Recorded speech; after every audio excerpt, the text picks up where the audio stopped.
Vamos falar de um assunto que, nossa, dá o que falar, né? Dinheiro e fé.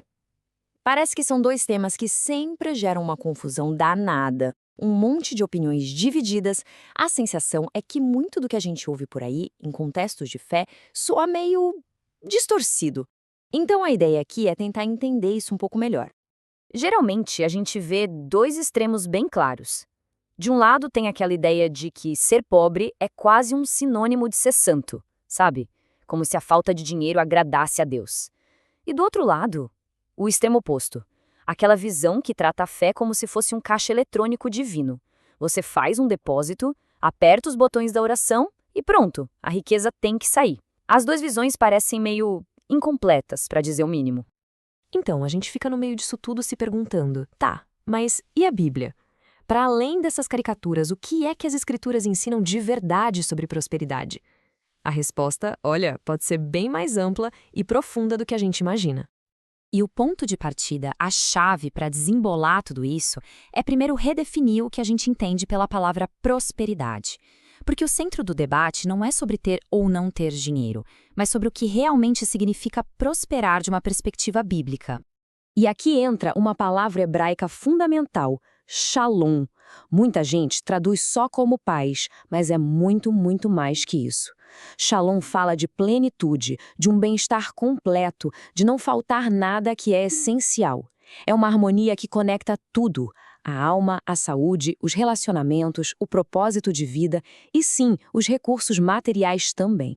E esse versículo aqui ilustra isso de um jeito perfeito. O apóstolo João conecta o bem-estar da alma com o bem-estar em todas as coisas e com a saúde. Ou seja, não são caixinhas separadas na vida.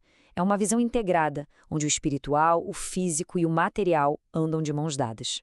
Então, o ponto crucial é este. Prosperidade na Bíblia não tem a ver com o luxo, com ostentação, com acúmulo para si mesmo.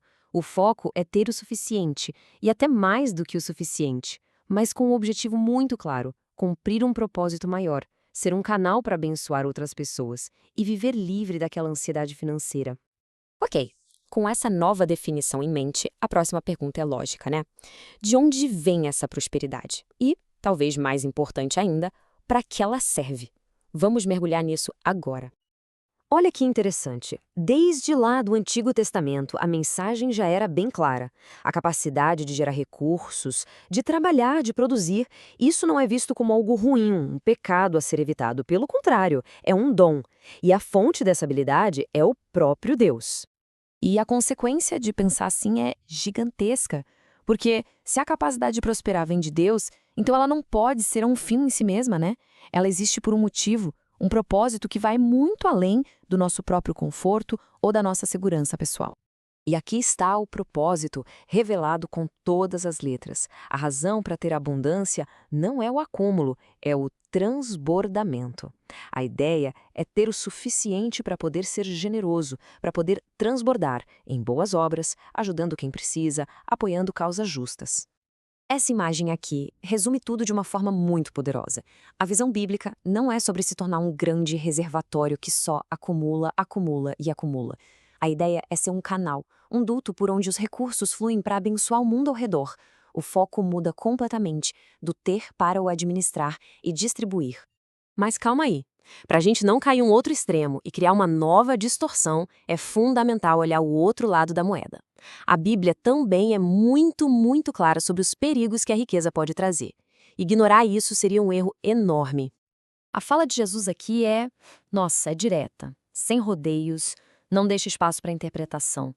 Chega um ponto em que a busca por mais e mais recursos vira um serviço, uma devoção, que bate de frente com a lealdade a Deus.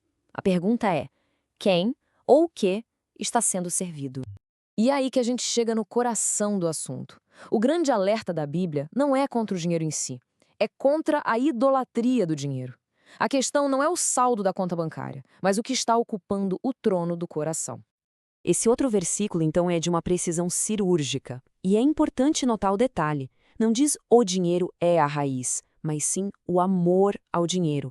É a ganância, aquela paixão descontrolada que coloca o dinheiro acima de tudo. É isso que se torna a fonte de todo tipo de problema espiritual. Sendo assim, o equilíbrio está todo em colocar as coisas no lugar certo, na ordem certa de prioridades.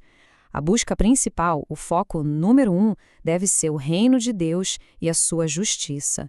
E a promessa que acompanha isso é que a provisão material, todas essas coisas, virá como uma consequência, não como o objetivo principal da vida. Ok, então vamos juntar as peças desse quebra-cabeça. Como seria, na vida real, um retrato de uma vida que vive essa prosperidade equilibrada, essa vida abundante de verdade? Vamos desenhar esse retrato com algumas características principais. Bom, essa vida começa de dentro para fora. Primeiro, com uma alma que está em paz com Deus. As decisões do dia a dia são guiadas pela palavra, não só por impulsos. O trabalho é feito com dedicação, com excelência. Os recursos que chegam são vistos como uma ferramenta para honrar a Deus, principalmente através da generosidade. E o resultado disso é um coração livre, que não é escravo da ganância. E o resultado natural de tudo isso é uma vida que transborda, que se torna, de fato, uma fonte de bênçãos para os outros. No fim das contas, essa análise toda deixa a gente com uma baita reflexão, né? A questão central talvez não seja o que a Bíblia diz, mas se existe a disposição de ouvir. A verdadeira pergunta que fica é: será que existe a vontade de alinhar nossa mentalidade, as nossas atitudes, com esses princípios de propósito, de boa administração e de generosidade? A resposta a essa pergunta? Bom, essa resposta pode mudar tudo.